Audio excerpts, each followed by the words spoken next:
పటాన్చెరు పాసమైలారం ఫ్యాక్టరీలో రియాక్టర్ పేలుళ్ల ఘటనలో rescue operation కొనసాగుతుంది. వర్షం కారణంగా రాత్రి శిథిలాలు వెలికితీత నిలిచిపోయింది. ఇవాళ ఉదయం వర్షం తగ్గడంతో సహాయక చర్యలు చేపట్టారు. ఇంకా శిథిలాల కిందే చాలా మంది కార్మికులు డెడ్ బాడీలు ఉన్నట్టు అనుమానిస్తున్నారు. పేలుడు ధాటికి స్లాబ్ కుంగిపోవడంతో సహాయక టీంలకు ఇబ్బందిగా మారింది. కార్మికుల ఆచూకీ తెలియకపోవడంతో కార్మికుల బంధువులు ఆందోళనలో ఉన్నారు. సిగాజీ ఫ్యాక్టరీ ప్రమాద స్థలంలో రెస్క్యూ కంటిన్యూ అవుతుంది. మిస్ అయిన వారి కోసం శిథిలాల కింద గాలింపు చేపట్టారు రెస్క్యూ టీమ్స్. ఇక 36 మృతదేహాల్లో ఇప్పటి వరకు 13 డెడ్ బాడీలను గుర్తించారు అధికారులు. పటాన్చెరు పాసమైలారం ఫ్యాక్టరీలో రియాక్టర్ పేలుడు ఘటనలో రెస్క్యూ ఆపరేషన్ కొనసాగుతోంది. వర్షం కారణంగా రాత్రి శిథిలాల వెలికితీత నిలిచిపోయింది. ఇవాళ ఉదయం వర్షం తగ్గడంతో సహాయక చర్యలు చేపట్టారు. ఇంకా శిథిలాల కిందే చాలా మంది కార్మికులు డెడ్ బాడీలు ఉన్నట్టు అనుమానిస్తున్నారు. పేలుడు దాటికి స్లాబ్ కుంగిపోవడంతో సహాయక టీంలకు ఇబ్బందిగా మారింది. కార్మికుల ఆచూకీ తెలియకపోవడంతో కార్మికుల బంధువులు ఆందోళనలో ఉన్నారు. ఇక సిగాజీ ఫ్యాక్టరీ ప్రమాద స్థలంలో రెస్క్యూ కంటిన్యూ అవుతోంది. మిస్ అయిన వారి కోసం శిథిలాల కింద గాలింపు చేపట్టారు రెస్క్యూ టీమ్స్. 36 మృతదేహాల్లో ఇప్పటి వరకు 13 డెడ్ బాడీలను గుర్తించారు అధికారులు. పటాన్చెరు పాసమైలారం ఫ్యాక్టరీలో రియాక్టర్ పేలుడు ఘటనలో రెస్క్యూ ఆపరేషన్ కొనసాగుతోంది. వర్షం కారణంగా రాత్రి శిథిలాల కింద వెలికితీత నిలిచిపోయింది. ఇవాళ ఉదయం వర్షం తగ్గడంతో సహాయక చర్యలు చేపట్టారు. ఇంకా శిథిలాల కిందే చాలా మంది కార్మికులు డెడ్ బాడీలు ఉన్నట్టు అనుమానిస్తున్నారు. పేలుడు దాటికి స్లాబ్ కుంగిపోవడంతో సహాయక టీంలకు ఇబ్బందిగా మారింది. కార్మికుల ఆచూకీ తెలియకపోవడంతో కార్మికుల బంధువులు ఆందోళనలో ఉన్నారు. రెస్క్యూ కంటింగ్ సంబంధించి మరిన్ని డీటెయిల్స్ శ్రీధర్ లైవ్ లో అందిస్తారు. శ్రీధర్, రెస్క్యూ అప్డేట్స్ ఏంటి? ఇంకా ఎంతమంది కార్మికులను గుర్తించాల్సి ఉంది?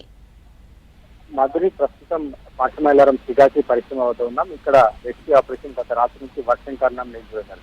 ప్రస్తుతం ఇప్పుడిప్పుడే కొంత జేసీబీ మరికొద్ది సమయంలో జేసీబీలు కావచ్చు, ఎన్డీఆర్ఎఫ్ సిబ్బంది ఇక్కడ ఈ రెస్క్యూ ఆపరేషన్ ప్రారంభించే అవకాశం ఉందంటూ అధికారులు చెప్తున్నారు. ప్రధానంగా ఈ ప్రాంతంలో ఇటు ఏదైతే సోమవారం నుంచి కూడా పూర్తిగా శిథిలాలతో నిండిపోయింటూ కంటిన్యూగా కొనసాగుతుంది. గత రాత్రి వర్షం కారణంగా ఆపేసరి కానీ ఇప్పుడు దాదాపు 2 రోజులు పూర్తి అవుతున్నా ఇప్పటికీ ఇక్కడ ఇంకా పొగ కానీ అయితే మంటలు కానీ చెలరేగడం ఆగలేదు. గత రాత్రి కూడా ఏదైతే రెస్క్యూ ఆపరేషన్ జరుగుతున్న సందర్భంలో ఈ అయితే ఒక రూమ్ లో ఏసీలు కావచ్చు, ఇతర ఎలక్ట్రానిక్ చూసిన ప్రాంతంలో వారిగా మంటలు వ్యాప్తినట్టు కూడా అయితే ఎన్డీఆర్ఎఫ్ సిబ్బంది కావచ్చు, ఫైర్ సిబ్బంది ఇస్తున్నారు. సో అయితే మంటలు ఆర్పడం ఒకవైపు కాస్త మరోవైపు వర్షం పడుతున్నప్పటికీ కూడా వాటికి సంబంధించినటువంటి అయితే వర్షం పడుతున్నప్పటికీ కూడా మంటలు ఆగడం లేదు. మొత్తంగా ఈ ఘటనలో 36 మంది మొత్తం కార్మిక అయితే సంగారెడ్డి జిల్లా కావచ్చు, మొత్తం ఇండస్ట్రియల్ ఏరియాలు కావచ్చు, ఇక్కడ ఉమ్మడి జిల్లా రాష్ట్ర వ్యాప్తంగా కూడా ఒక భారీ ప్రమాదం చెప్పుకోవచ్చు. కార్మిక లోకం మొత్తం అయితే దిగ్భ్రాంతికి గురైంది. కార్మికులంతా కూడా ఉలిక్కిపడ్డటువంటి పరిస్థితి. మొత్తం 36 మంది ఇప్పటికే డెడ్ బాడీస్ అయితే ఆ పటాన్చెరు ఆసుపత్రిలో ఉన్న పరిస్థితి. వాటిలో 11 మందిని గుర్తించారు. 11 మంది పలానా వారని చెప్పి వారికి గుర్తించి వారి కుటుంబ సభ్యులకు వారికి అయితే వారి బంధువులకు డెడ్ బాడీస్ ని అందజేశారు. సో వారి నుంచి అయితే ఆ అందజేసిన సమయంలో వారికి ఇన్స్టెంట్ గా అంటే వెంటనే వారి అవసరాల నిమిత్తం నగదు ₹1,00,000 నగదు, గాయపడ్డ వారికి 50,000 ప్రభుత్వం నిన్న కలెక్టర్ ప్రావీణ్యం అందజేశారు. సో మిగతా నష్టపరిహారం పైన నిన్న అయితే రేవంత్ రెడ్డి ఈ ప్రాంతంలో పర్యటించినప్పుడు ₹1,00,00,000 నష్టపరిహారం యాజమాన్యం ప్రభుత్వం ₹1,00,00,000 నష్టపరిహారం ఇచ్చే ప్రయత్నం చేశామని కూడా చెప్పారు. సో మొత్తంగా ఈ ఘటనలో 36 మంది డెడ్ బాడీస్ ఇప్పటికే ఉండగా ఇంకా 13 మంది ఆచూకీ దొరకడం లేదు. మొత్తం 143 మంది ఏదైతే ఈ ఘటనలో సందర్భంగా ఈ పేలుడు సందర్భంగా ఏదైతే డ్రైయర్లో పేలుడు సందర్భంగా 143 మంది ఈ సంస్థలో పనిచేస్తున్నారు. ఈ సంస్థలో పనిచేస్తున్న వారు మొదట ఉదయం షిఫ్ట్లో వచ్చిన వారంతా కూడా పనిచేస్తున్న సందర్భంలో ఈ భారీ పేలుడు చోటు చేసుకుంది.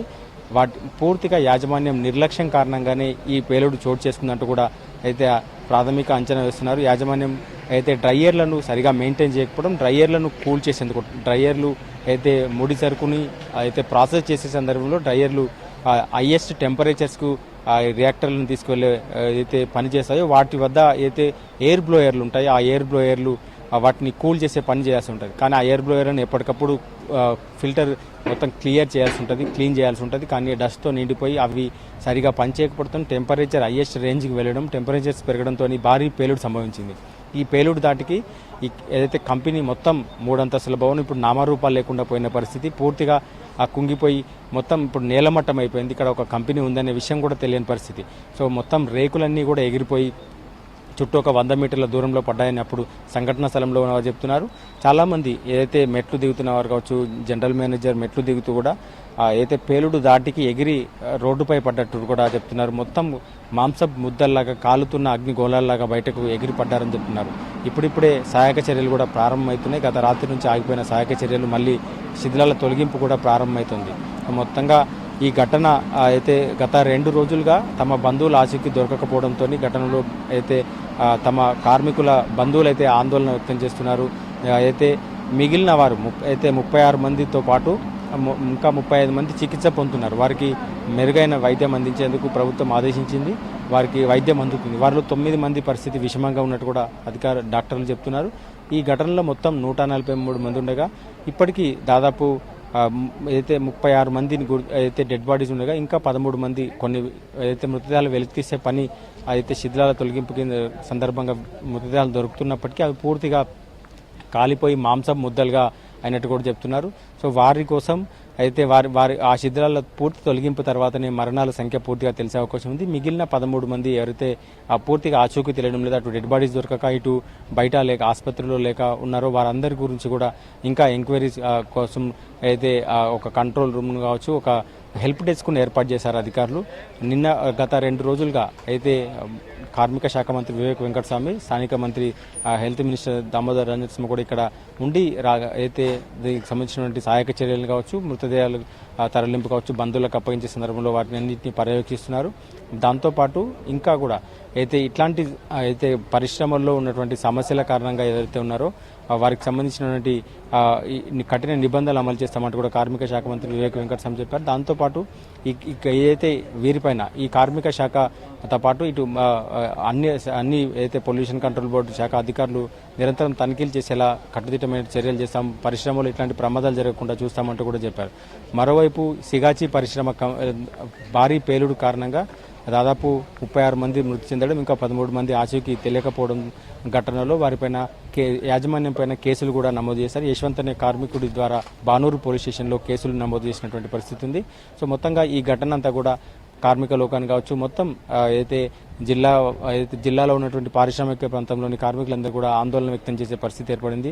సో ఈ కంపెనీల భద్రత పైన మరోసారి పూర్తి చర్చ జరుగుతోంది. కంపెనీల్లో జరుగుతున్నటువంటి అయితే స్కిల్డ్ లేబర్ని వాడకుండా తక్కువ జీతాలకు వస్తున్నటువంటి బీహార్ కావచ్చు, ఛత్తీస్గఢ్, ఇతర రాష్ట్రాల నుంచి అయితే కలకత్తా నుంచి వస్తున్నటువంటి వారందరినీ కూడా ఇక్కడ తక్కువ జీతాలకు వాడుకుంటూ స్కిల్డ్ లేబర్ కాకుండా వారిపైన ఏదైతే రియాక్టర్లు కావచ్చు, ఇతర డ్రైవర్లు కావచ్చు, ఎక్విప్మెంట్లో వారికి పూర్తి అవగాహన లేకపోవడం వల్ల ఇట్లాంటి ప్రమాదాలు చోటు చేసుకుంటాయన్నట్టు కూడా ఒక చర్చ అయితే జరుగుతుంది. వాటిపైన పూర్తి ఏదైతే నిబంధనలు అమలయ్యే చూడాలి, సేఫ్టీ ప్రికాషన్స్ అమలయ్యే చూడాలంటూ కూడా అయితే ఈ మొత్తం కార్మిక సంఘ నాయకులు కావచ్చు, కార్మికులు అయితే డిమాండ్ చేసినటువంటి పరిస్థితి. మొత్తంగా సహాయక చర్యలు అయితే ఇప్పుడిప్పుడే ప్రారంభమవుతున్నాయి. గత రాత్రి నుంచి వర్షం కారణంగా సహాయక చర్యలు అయితే నిలిచిపోయినప్పటికీ మరికొద్దిసేపట్లో ప్రారంభమయ్యే అవకాశం ఉందంటూ కూడా అధికారులు చెప్తున్నారు.